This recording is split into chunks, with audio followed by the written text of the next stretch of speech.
Last week, I spoke about how I got started with smartphone photography and shared some ideas on how you can improve the way you use light. If you missed it, I have the link in the description and I highly recommend that you watch it. In this video, I'll show you some street photography with my smartphone.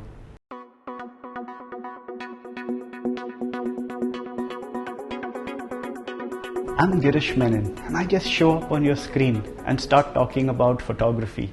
I offer you free photography tips that will help you to click better pictures, and I release a new video every week. So please subscribe so that you don't miss out. Like I described last week, sketching with smartphones isn't about clicking the best looking pictures, but about improving our observation skills.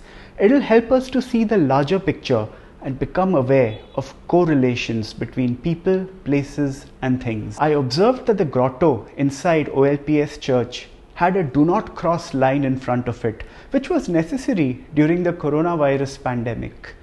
We can interpret this picture as God is presently off limits. I thought this visual is an interesting metaphor for how we can feel sometimes. On my way out of the church compound, I saw an auto rickshaw driver fiddling with his auto rickshaw. I have seen them do things like this before, but never thought of clicking pictures. Further down the road, I walked past an auto rickshaw stand and clicked more pictures. Some auto rickshaw drivers had queued up and waited for business. Others were yet to begin their day. That's when I thought to myself, I got something going here. Later in the day, I went for an evening walk with a classmate from school.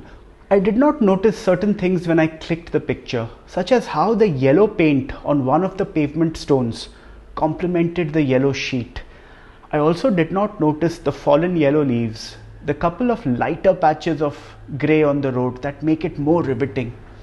The cement of the pavement has vertical strokes. Most other lines are horizontal. I'm chuffed about this picture.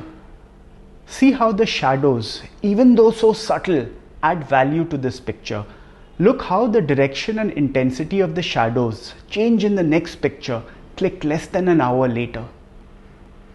We see a part of the foot of a dog at the top left corner. See how this dog influences the movement of the girl holding the leash of the brown dog. Her dog is in a haste to get to it. This is an internet signal booster. We find them hanging off the most unusual places, such as overhead wires and trees. They have demolished the building behind the blue sheet for redevelopment. This internet booster hung off a cable many feet above the ground before demolition. There are metal plates and spoons in the red bucket from a street side food stall. A peepal tree has taken root behind it. You will find great joy in taking a look at your neighborhood through the lens of a camera. I saw an eagle sitting on the top of a coconut tree. Can you see it? So I grabbed my phone from my pocket and clicked a picture. We see many satellite television antennae on the building behind the coconut trees. A pigeon flies above all of this. Your pictures are a record of time. In a few months, the under construction building will be ready. There's a building under construction near those coconut trees. When complete, it will obstruct the view of that satellite television building. This road will never look the same, except in pictures. This is that same satellite television building. I clicked it from the road in front of it, around the same time as the previous picture. Look how the direction and color temperature of light impacts the photo. Around the time of sunrise and right after and a little before sunset, the light appears golden. Photographers refer to this time as the golden hour. We see two plastic barricades in this picture, red and yellow. The person in this picture is wearing a yellow helmet and a red mask. We cannot make this stuff up. I didn't intend for the dog and the man to have a similar sense of movement in a common direction.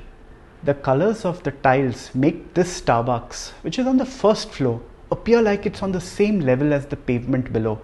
I wanted to show this illusion. At the same time, I wanted to show the separation between the two worlds. So I waited there for a minute and clicked pictures as people passed by. One cannot preempt every square inch of such pictures.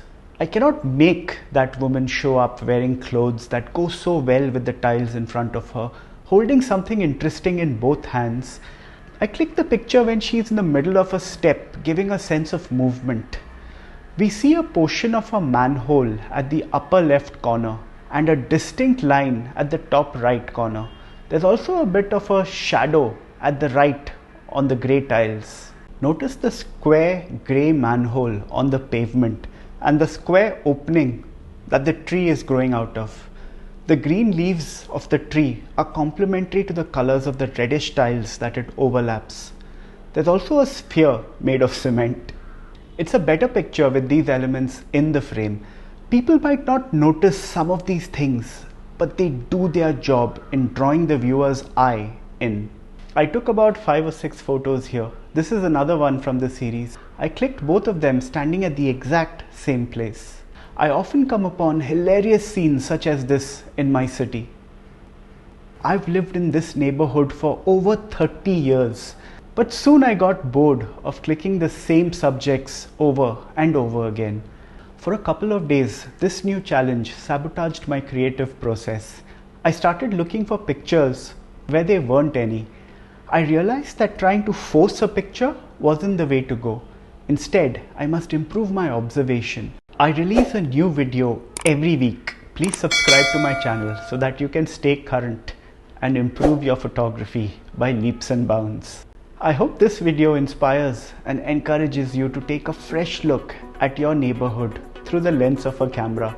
If you'd like me to look at and offer you feedback on your pictures, please tag me on Instagram or Facebook at The Open Image, and I'll be happy to have a look. I also teach a 3-hour workshop on smartphone photography via Zoom. The link is in the description.